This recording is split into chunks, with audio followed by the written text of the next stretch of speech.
adalah hal yang kontinu. Membaca Al-Quran secara terus-menerus walaupun sedikit jauh lebih baik daripada sekali banyak tapi langsung berhenti. Perjalanan hidup ini singkat, hanya 63 tahun. Kalau seumur Nabi dipotong masa kerja, dipotong masa hidup, dipotong karena handphone, sehingga waktu kita membaca Al-Quran sangat sedikit.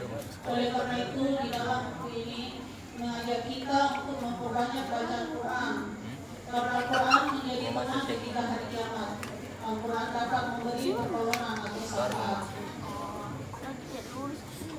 Keren. Bapak Saya Ibu mau yang tidak dimuliakan lulus. Allah Subhanahu Doa wa deh. Ta'ala. Siapakah orang yang paling baik di antara kita? Apakah orang yang paling tinggi jabatannya?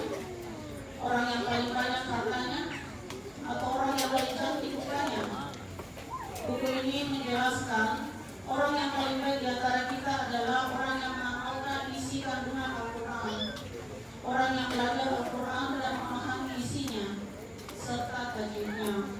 Tapi setelah itu dia tidak hanya menggunakan untuk dirinya saja, tapi juga mengajarkannya. Dalam buku ini juga dijelaskan bahwa membaca Al-Quran itu memberi ketenangan. Ketenangan berasal dari dalam diri. Dengan mendengar baca Al-Quran, kita berharap semoga turun rahmat. Dibacakan di rumah, maka Al-Quran turun.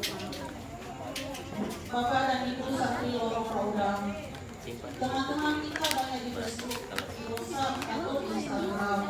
Tapi pada saat kita berbuka sedih, siapa teman kita? Oleh karena itu, dalam buku ini mengajak kita untuk berteman dengan Al-Quran. Karena berteman dengan Al-Quran di dunia, maka dia akan menemani kita di akhirat. Dalam buku ini juga mengajak kita untuk lebih menghargai perempuan, terutama ibu kita. Seorang ibu yang telah melahirkan anak-anak, di mana 5 orang di antaranya adalah guru mengaji. Tentu perempuan tersebut adalah perempuan yang hebat.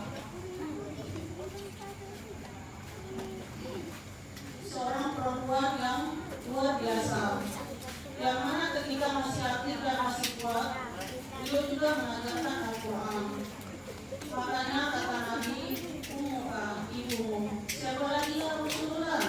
Kata Nabi, Ummuka. Siapa lagi ya Rasulullah? Kata Nabi, Ummuka, sampai 3 kali.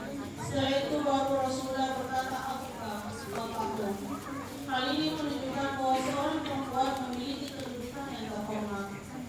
Tentu kita semua berharap dapat menjadi perempuan-perempuan yang hebat, terutama dalam mempelajari dan mengajarkan Al-Quran. Inilah beberapa bagian-bagian dari isi buku ini yang memberi saya motivasi untuk belajar lebih keras lagi, terutama dalam memperbaiki bacaan Al-Quran saya. Buku ini tentunya juga menjadi salah satu wadah dalam menyebarkan Islam dan menjadi amal jariah bagi penulisnya. Amin ya rabbal alamin.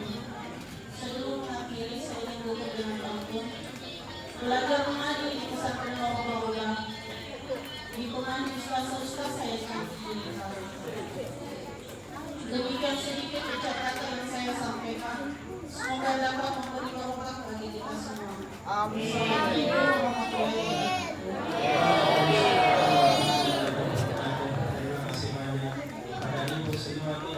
Ibu PhD yang telah mengabarkan ulasan dan khusus